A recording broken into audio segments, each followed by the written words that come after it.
Don't let the left hand know what the right hand is doing. Why? What does that even mean? I believe it is a symbol of the left brain and the right brain.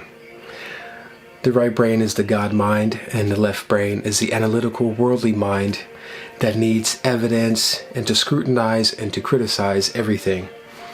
It's what breaks down and divides, and the right brain is what brings everything together and what understands everything as one.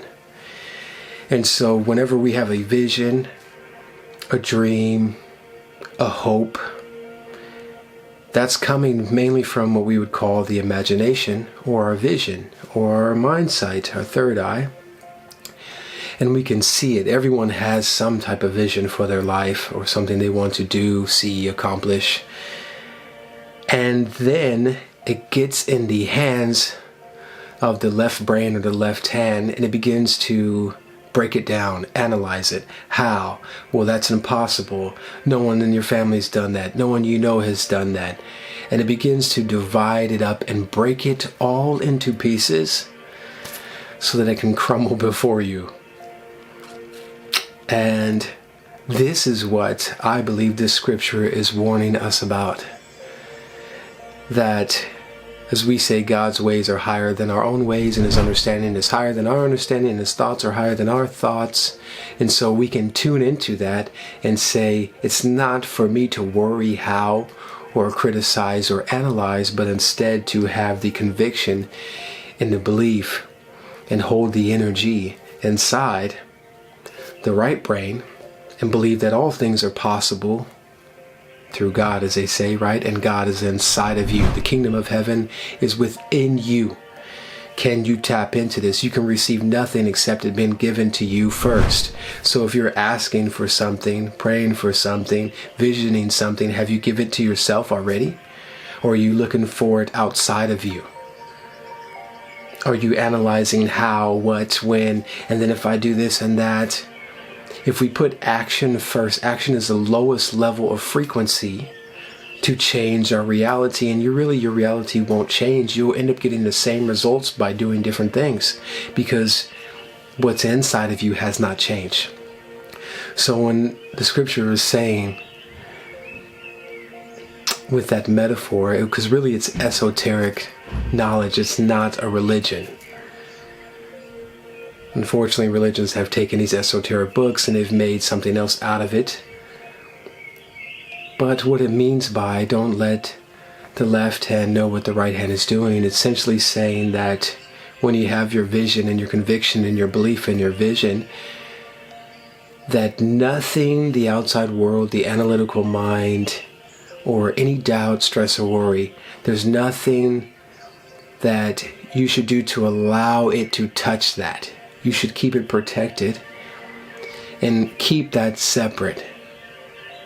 Don't let doubt, worry, stress, or fear infiltrate that right hand or the right side of your brain or your vision, but to maintain. Don't break it all down. Just know it's not even for you to worry about how.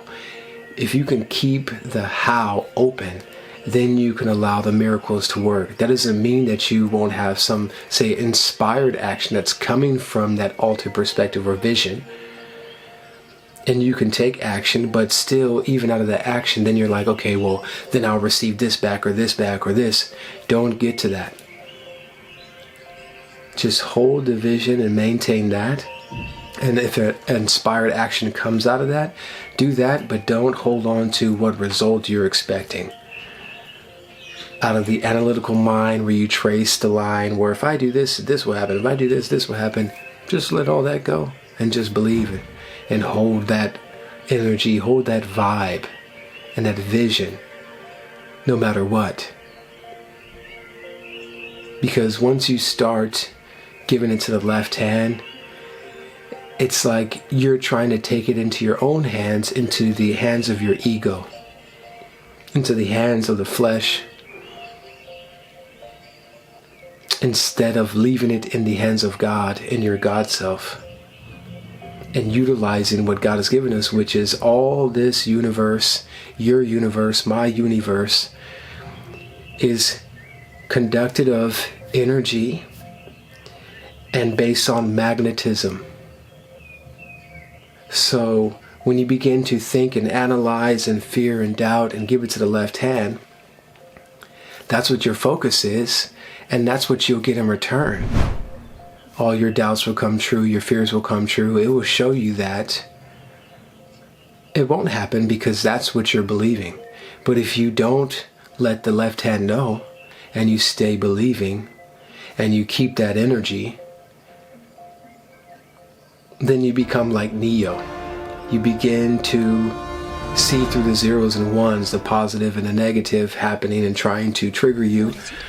He's beginning to or believe. tell you, make you believe that this world out here is what's real when it's not. It's just an illusion. It's an after effect. It's the result. It's the afterwards. But it's all beginning from inside. And so you can maintain the frequency within inside of you, or your vision on the right hand of God, the right side, the right brain.